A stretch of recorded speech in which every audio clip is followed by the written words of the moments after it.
Allah gives and Allah takes. I fear that I do not have much time left in this world, yet I cannot complain.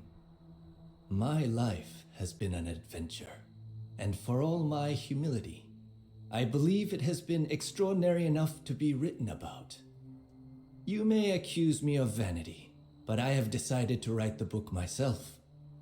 It should be good literature, after all. I dined with fine emirs and caroused with simple peasants on moonlit steppes. They waged wars and sat on thrones only to lose them again. And it all began in the maelstrom of intrigue and bloody skirmishes that was my beloved Transoxiana, the melting pot of Persian high culture and nomadic traditions. To the east of Samarkand, my father ruled the fertile slopes of the Fergana Valley. Like all heirs of Tamerlane, he was a proud Timurid who sought to imitate his great ancestor. Unfortunately, Allah had not blessed him with a knack for warfare.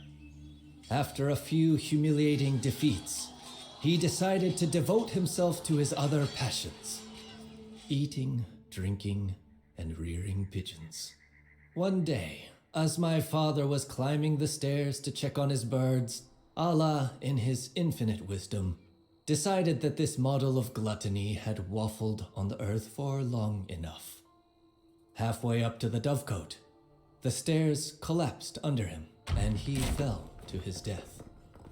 And that is how I, Babur, came to be Lord of the Fergana Valley.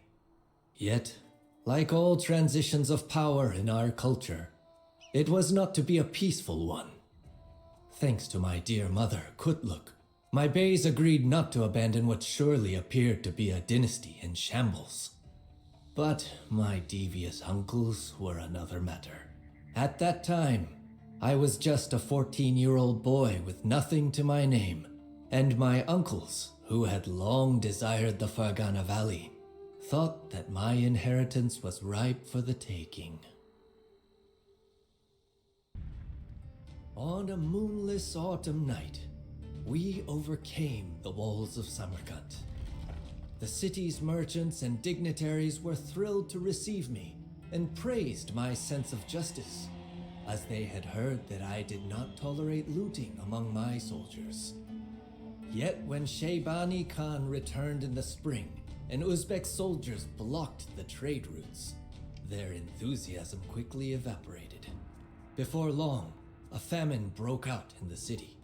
As the weeks wore on, more and more of my men left Samarkand under the pretext that they might catch a few sheep outside of the walls. None of them were ever seen again.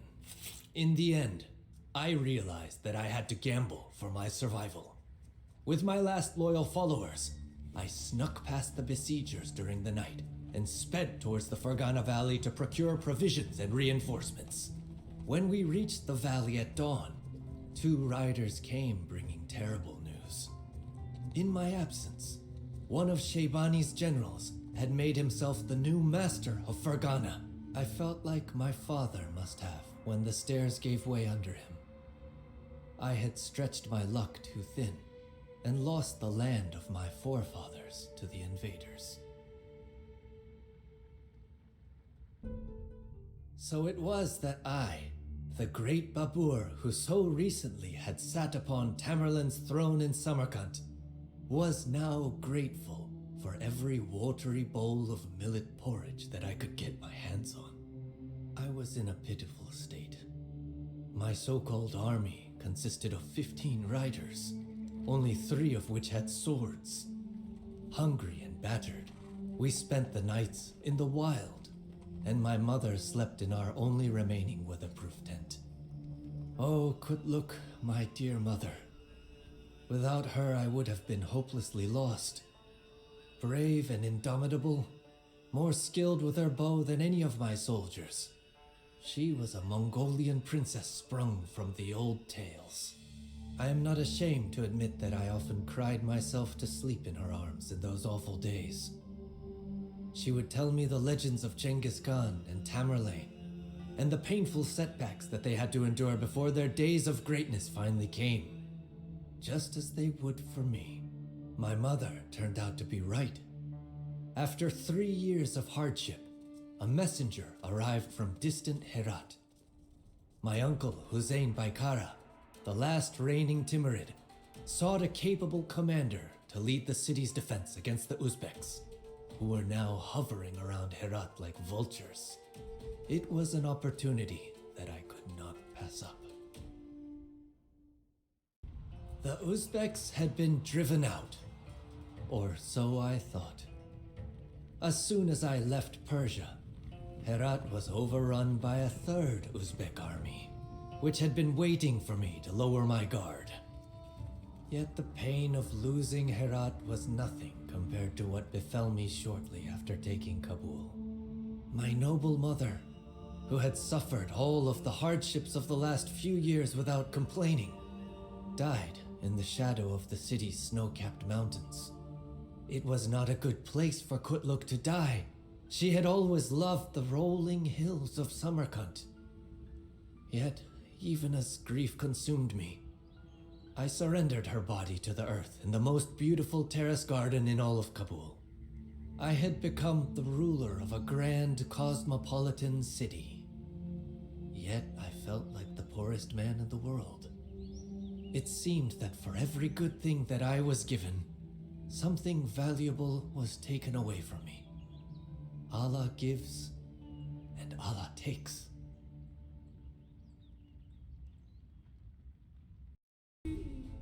Samarkand was the most beautiful face that the earth has ever turned towards the sun. And in Herat, you were sure to accidentally kick a poet whenever you stretched your legs. I missed both of these cities dearly, but my new capital was not too shabby either. With skies filled with herons and cranes, surrounded by breathtaking mountains and hills dressed in fruit orchards, Kabul was a jewel in the wilderness. This unending loveliness inspired me to beautify the city even more. New palaces were erected and mosques established. Trees were planted and gardens built, the most beautiful in the world, mind you. The money required for these lavish projects came easily, as Kabul lay at the heart of the Silk Road.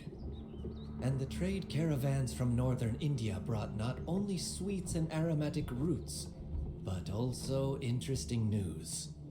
The Indian city-states beyond the mountains were still recovering from Tamerlane's invasion 100 years earlier. Apparently, they were weak enough to offer little resistance to a determined invader.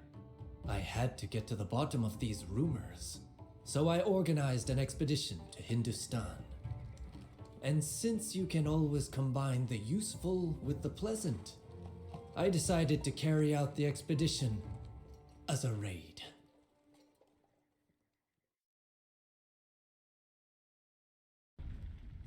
For all the coin, diamonds, and rubies that my men presented to me, these spoils were merely the promise of something far greater.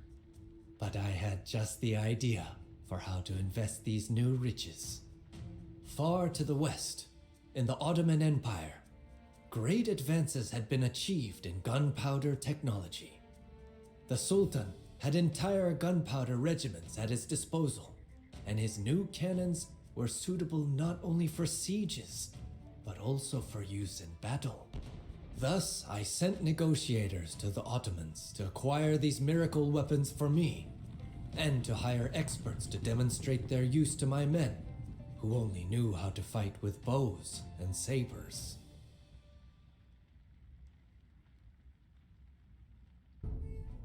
The sound of a cannon being fired is indescribable.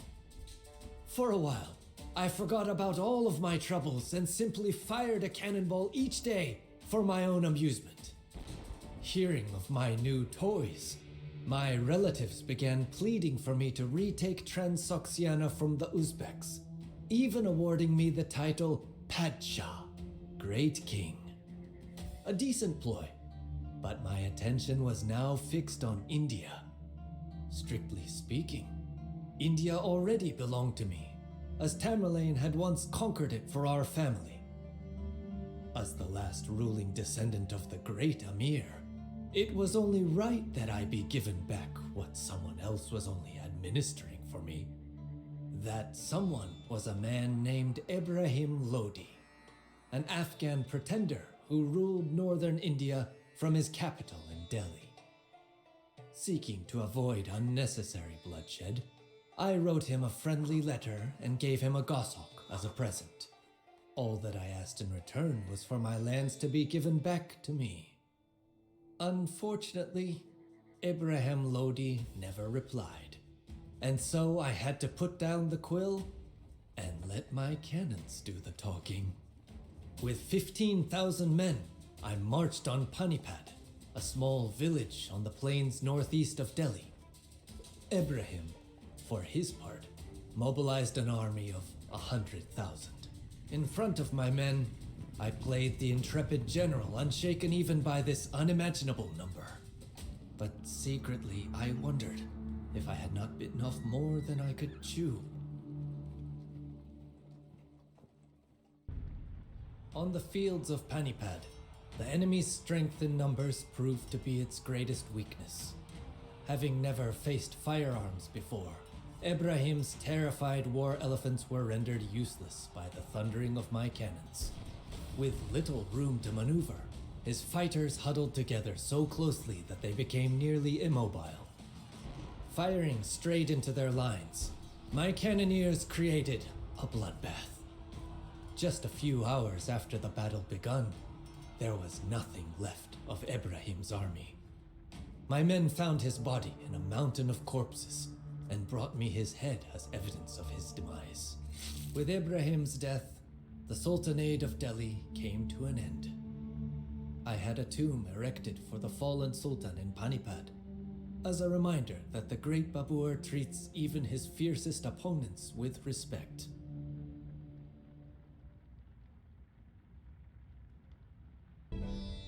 Having established myself as the new ruler of northern India, I set out to explore my new realm.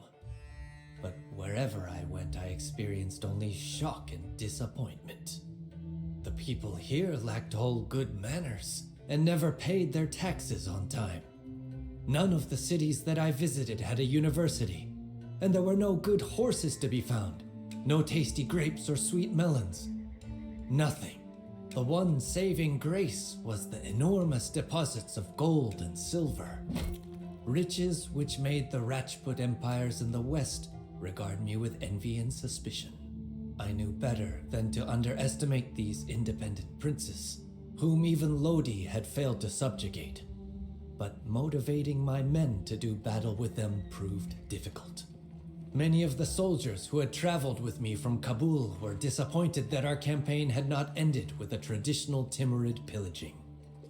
Like a sword that had seen too many battles, their loyalty had been blunted. I had to use all of my eloquence to convince them to stay. In a humbling act of sacrifice, symbolic of what I now asked of my followers, I publicly spilled a whole batch of Afghan wine that I had been looking forward to for months. My men were moved to tears when I announced that I would never again drink wine, for they knew very well how devoted I was to such worldly pleasures. When I asked Allah for his blessing, my soldiers held up their weapons in assent.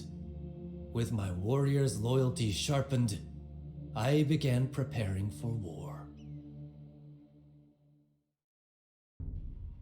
With the Rajput alliance crushed, there was no one left who dared challenge me. A grand feast was held to celebrate my victory. Everyone who had stood by my side on my arduous path to power received an invitation, as did, of course, all of the descendants of Genghis Khan and Tamerlane. 40,000 guests accepted the invitation, including princes from Persia, veterans from Kashmir, and even commoners who had done me a favor in one way or another. Yet what pleased me most was the arrival of about 100 Afghan peasants from Transoxiana who had given me shelter during my days in the wilderness. I had never forgotten the bravery of these common shepherds, and they evidently, had not forgotten me either. While I laughed at the follies of my fellow commanders and danced to my heart's content with the cheerful peasants, it was all just for show. On the inside, I remain a stranger, alone in a foreign land.